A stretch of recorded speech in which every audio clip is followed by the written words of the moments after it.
Student, let us take up next subtopic under international trade, that is document used in the conduct of international trade. Let us see which are the document used in the conduct of international trade. We have bill of exchange, bill of lading, certificate of origin, maid's receipt, marine insurance policy, commercial invoice, consular invoice, packing list, health certificate, certificate of analysis and weight certificate. Okay, let us see one by one. First we'll take our bill of exchange. Now what is this bill of exchange? Bill of exchange is a negotiable instrument which contains an order given by the exporter to the importer. Why?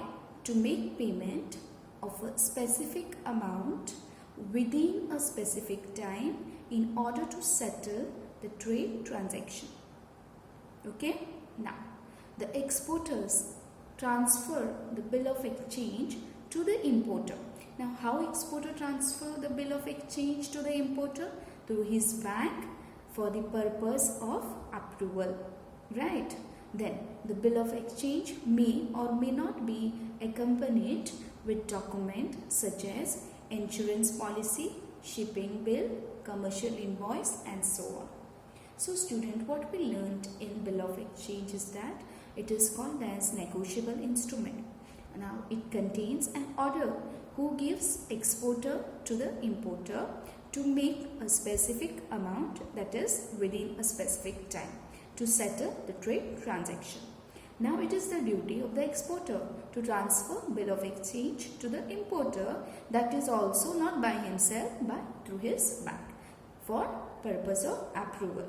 Then the bill of exchange may or may not be accompanied, meaning documents are may be or may not be attached like insurance policy, shipping bill, commercial invoice and so on. So that is something about bill of exchange.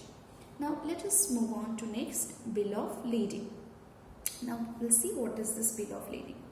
A bill of lading is a shipping document which acts as an acknowledgement of the receipt of goods by the shipping company for the purpose of transportation to a particular country. Right? This document contains the complete description of the goods which are being shipped as well as the terms and conditions for shipment. The bill of lading contains information like the name, address of the importer and exporter, the nature, quantity and the condition of the goods, then details of the shipping company as well as ship carrying the goods. Now this is something called as bill of lading. Now it specifies here that bill of lading is a shipping document. It acts as a acknowledgement of the receipt of goods, and that too is given by the shipping company. Why? For the purpose of transportation to a particular country. So now this document contains the complete description about the good, like which are being shipped, as well as what are the terms and conditions for shipment. So entire steps are mentioned in this document. Right? Now the bill of lading, now what information bill of lading should contain? It should contain the name, the address of the importer, then the nature, the quantity, the condition of the goods and detail about the shipping company as well as the ship carrying the goods. Right? So that is something about bill of lading. Now moving on to next is certificate of origin. What is the certificate of origin? The certificate of origin is again a document issued by Chamber of Commerce and Industry or by any other trade association in the importer's country, and this certificate provides information about like the country in which consignment origination takes place, right, where it has been produced.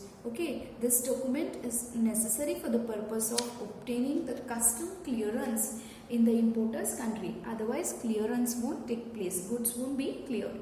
It also enables, right, the custom officials in the importer's country to determine the amount of custom duty to be charged. How much the amount of custom duty to be charged, okay, with the help of certificate of origin, it is clear and the goods are cleared. Okay, so the custom duty also is very, very important here, right? Then moving on to next is mate's receipt. Now what is this mate's receipt? Mate's receipt is issued when the goods are carried, okay, in a small vessel, right, from the exporters, okay, to the importers country. Now receipt is issued by the captain, okay, captain of the ship, whether it may be small vessel, does not matter, okay, as soon as goods are loaded into it. The mate's receipt act as an again acknowledgement that goods, okay, goods have been received and they will be delivered to the ships, okay, delivered to the ship. And mate's receipt contain information like name, address of importer and exporter, then quantity, the value of consignment, date of loading and name of the ship. Okay, so that is something mentioned on the mate's receipt. It is just like an acknowledgement again, and most of the important details are mentioned in it, right? Then next is moving on to marine insurance policy. Now what is this marine insurance policy? Marine insurance policy is a written contract, yes, contains an written, that is undertaking, given by the insurance company. Now why the insurance company gives an undertaking? Okay, that the compensation to the policy holds against some loss. Suppose in case loss occurs, okay, then or damage caused due to subject matter where it has been or it may be on the road or traveling or in the sea, then they can compensate it, okay, right? Now the policy holders is required to pay the amount, that is in form of premium, to insurance company.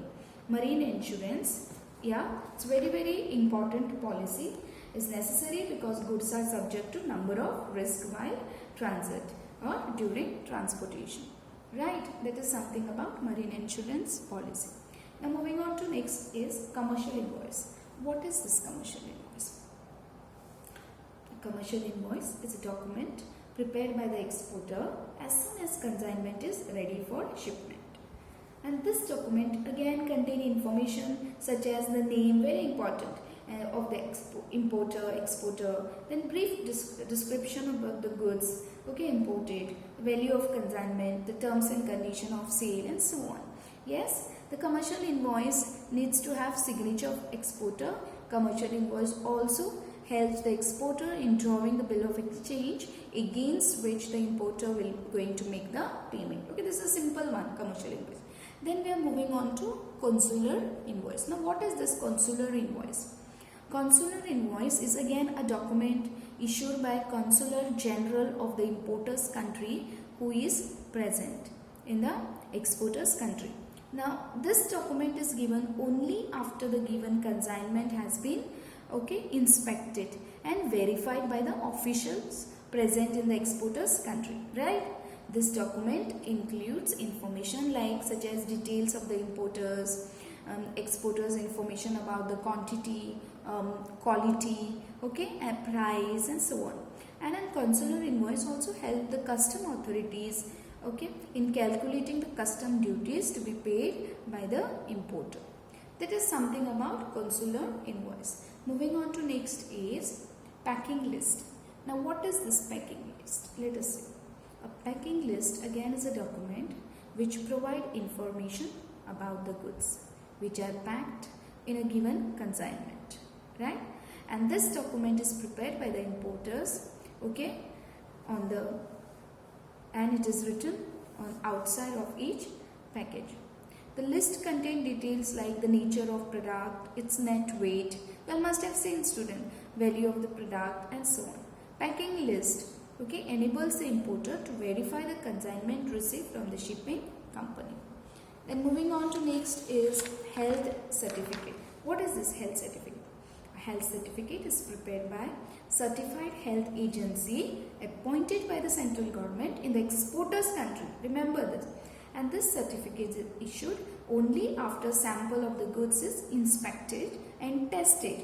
Okay, and once it is satisfied meets international standard safety and quality, such certificate is issued with respect to export of goods like we have agricultural product, canned food product, frozen foods, medicines and so on.